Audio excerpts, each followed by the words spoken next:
Здравейте отново, приятели, здравейте акваристи!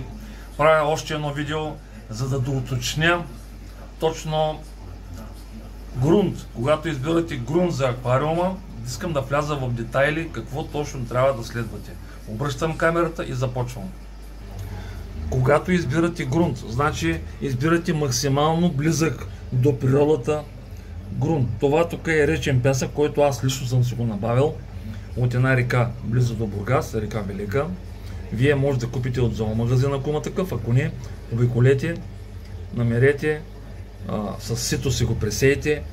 Най-добрата едрина е от 2 до 4 мм. Ако пясъка е по-ситен, примерно кварцов пясък, то корените на растенията няма да получават достатъчно кислород и те лека по лека загниват и няма да ви вървят растенията.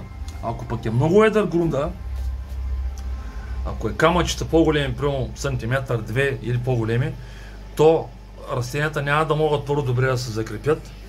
И второ, когато храните и падне храна между тези камъчета, тя ще влезе надолу в дупките и рибките няма да могат да излизат и това съответно ще ви вложи качеството на водата. Значи много ситен не става, много едър също не става, най-добре от 2 до 4 мм.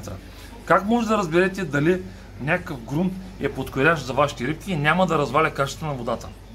Взимате една супена лъжичка от грунда, когато вече вие сте го измили, няма нужда да го варите. Няма нужда, просто добре го измивате в някакъв леген или кофа. Взимате една лъжичка и сипвате малко оцет. Ако грунда започне лека по лека да кипи, значи той съдържа много варовик и в последствие той ще ви втвърдява много водата, значи той не е подходящ. Търсете грунт, който не реагира на оцет. Оцета е киселина и знаете, че тези балончета се предизвикат от химична реакция. За растенията, като избирате, гледайте да са с хубави бели коренчета, да няма загнили листа, да няма хаберотохливчета. Наблюдавайте ги за тези неща.